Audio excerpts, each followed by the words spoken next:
ಧರ್ಮಸ್ಥಳದ ಮತ್ತೊಂದು ಅನ್ಯಾಯದ ದಾಖಲೆ ರಿಲೀಸ್. ಧರ್ಮಸ್ಥಳಕ್ಕೆ ಬರುವ ಭಕ್ತರಿಗೆ ಮಹಾ ಮೋಸ ಮಾಡಿದ್ಯಾರು? ಅಕ್ರಮ, ಅನ್ಯಾಯ, ವಂಚನೆಗೂ ಮತ್ತು ಧರ್ಮಸ್ಥಳಕ್ಕೂ ಇಷ್ಟೊಂದು ಲಿಂಕ್ ಯಾಕೆ? ಧಣಿಗಳ ಅನ್ಯಾಯ ಟೈಮ್ ಬರೋದೇ ಇಲ್ವಾ?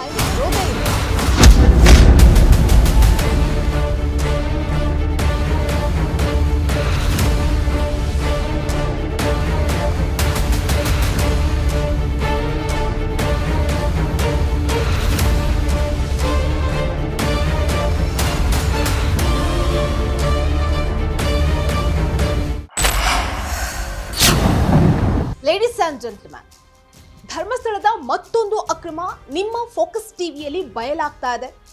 ವಾಂಟೇಜ್ ವಿತ್ ನಿಶ್ಚಿತ ಕಾರ್ಯಕ್ರಮದಲ್ಲಿ ಧಣಿಯ ಮತ್ತೊಂದು ಮುಖದ ಅನಾವರಣ ಬಯಲಾಗ್ತಾ ಇದೆ. ಮಂಜುನಾಥನ ಸನ್ನಿಧಿಯಲ್ಲಿ ಇದೆಂತಹ ಅನ್ಯಾಯ, ಅದೆಷ್ಟು ಅಕ್ರಮಗಳು ಅನ್ನುವಂತಹ ಪ್ರಶ್ನೆ ಉದ್ಭವಿಸಿದೆ. ಹೂದೋಟದ ಹೆಸರಿನಲ್ಲಿ ನುಂಗಿದಂತಹ ಭೂಮಿಯ ಸ್ಫೋಟಕ ಡೀಟೇಲ್ಸ್. ವೆಲ್ಕಮ್ ಟು ವಾಂಟೇಜ್ ವಿತ್ ನಿಶ್ಚಿತ. ಇದು ನೆಲ ಜಲ ಭಾಷೆಗಾಗಿ ಪ್ರಾಮಾಣಿಕ ಪತ್ರಿಕೋದ್ಯಮ.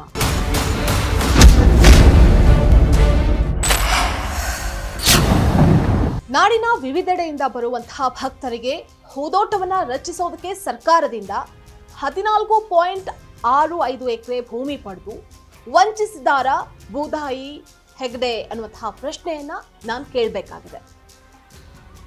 ಮಂಜುನಾಥ ಸ್ವಾಮಿ ದರ್ಶನಕ್ಕೆ ಶ್ರೀ ಕ್ಷೇತ್ರಕ್ಕೆ ಬರುವಂತಹ ಭಕ್ತರು ಸ್ವಾಮಿಯ ದರ್ಶನದ ಬಳಿಕ ಸಂತೋಷದಿಂದ ಕಾಲ ಕಳೆಯೋದಕ್ಕೆ ಶಾಂತಿವನ, ಹೂದೋಟ, ಮೃಗಾಲಯವನ್ನ ನಿರ್ಮಾಣ ಮಾಡೋದಕ್ಕೆ ಭೂಮಿ ಬೇಕು ಅಂತ ಲಿಖಿತ ಹೇಳಿಕೆ ನೀಡಿ ಸರ್ಕಾರದಿಂದ 14.65 ಎಕರೆ ಭೂಮಿಯನ್ನ ಮಂಜೂರು ಮಾಡಿಸಿಕೊಂಡಿದ್ದಾರೆ.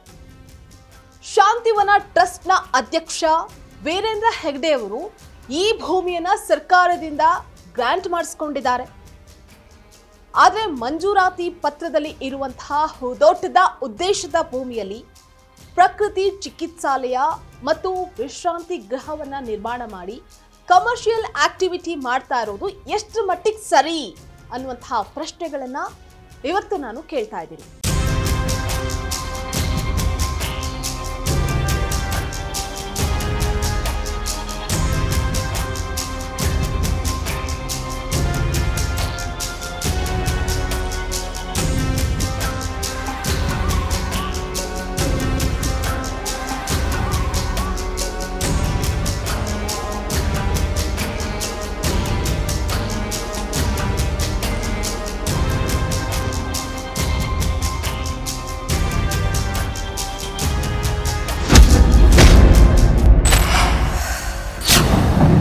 ಉದ್ದೇಶಿತ ಹೂದೋಟ ಭಕ್ತರಿಗೆ ಅನುಕೂಲಕರ ವಿಚಾರವನ್ನ ಬಿಟ್ಟು ವಾಣಿಜ್ಯ ಉದ್ದೇಶಕ್ಕೆ ಸರ್ಕಾರಿ ಭೂಮಿ ಬಳಕೆ ಮಾಡಿಕೊಳ್ಳುವಂತಹ ಅಧಿಕಾರಕ್ಕೆ ತಹಶೀಲ್ದಾರರು ಸಹಕಾರ ನೀಡಿದಾದ್ರೂ ಯಾಕೆ ಅನ್ನುವಂತಹ ಪ್ರಶ್ನೆಯನ್ನ ಇವತ್ತು ನಾನು ಕೇಳ್ತಾ ಇದ್ದೀನಿ. ಈಗಲೂ ತಾಲೂಕು ಕಚೇರಿಯಲ್ಲಿರುವಂತಹ ಭೂ ಮಂಜೂರಾತಿ ರಿಜಿಸ್ಟರ್ನಲ್ಲಿ ಹೂದೋಟಕ್ಕೆ ಅಂತಾನೆ ಹೇಳಿ ದಾಖಲಾತಿಯಲ್ಲಿದೆ.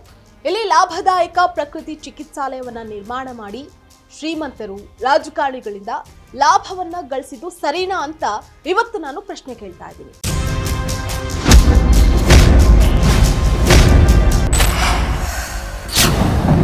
ಒಂದ್ ಕಡೆ ಸರ್ಕಾರವನ್ನ, ಮತ್ತೊಂದ್ ಕಡೆ ಮಂಜುನಾಥನ ಭಕ್ತರನ್ನ ವಂಚಿಸಿದ್ದು ಯಾಕೆ ಅನ್ನುವಂಥದ್ದು ಮತ್ತೊಂದು ಪ್ರಶ್ನೆ. ಪುತ್ತೂರು ಸಹಾಯಕ ಆಯುಕ್ತರು ಸಮಗ್ರ ತನಿಖೆಯನ್ನ ನಡೆಸಿ ಅನುದಾನದ ಷರತ್ತುಗಳ ಉಲ್ಲಂಘನೆ ಆಗಿದೆ ಅಂತ ವರದಿ ಕೊಟ್ಟು ಅಲ್ಲಿ ಪ್ರಕೃತಿ ಚಿಕಿತ್ಸಾಲಯ ಇದೆ ಅಂತ ಮಂಜೂರಾತಿ ಪತ್ರವನ್ನೇ ತಿದ್ದಲಾಗಿದೆ ಅಂತ ಬೆಳ್ತಂಗಡಿ ತಹಶೀಲ್ದಾರರು ಫೋಟೋಗಳ ಸಮೇತ ನೀಡಿದಂತಹ ಆಧಾರ ಸಹಿತ ದಾಖಲೆಗಳಿಗೆ ಬೆಲೆ ಇಲ್ವಾ ಅಂತ ನಾನಿವತ್ತು ಪ್ರಶ್ನೆ ಕೇಳ್ತಾ ಇದ್ದೀನಿ.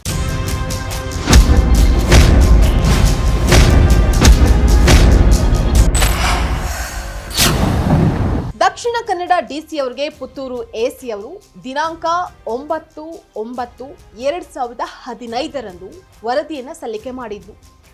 ಆ ವರದಿಯ ಸ್ಫೋಟಕ ಮಾಹಿತಿ ಫೋಕಸ್ ಟಿವಿಯಲ್ಲಿ ನಾನು ಇವತ್ತು ನಿಮ್ಮ ಮುಂದೆ ನೀಡ್ತಾ ಹೋಗ್ತೀನಿ.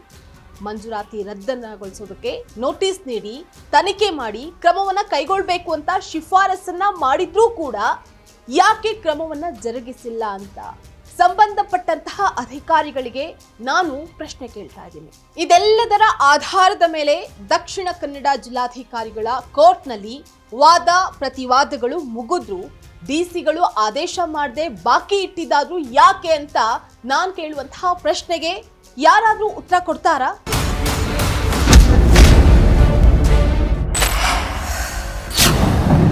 ಷರತ್ತು ಉಲ್ಲಂಘನೆ ಕಣ್ಣಿಗೆ ರಾಚುವಂತೆ ಕಾಣಿಸ್ತಾ ಇದೆ.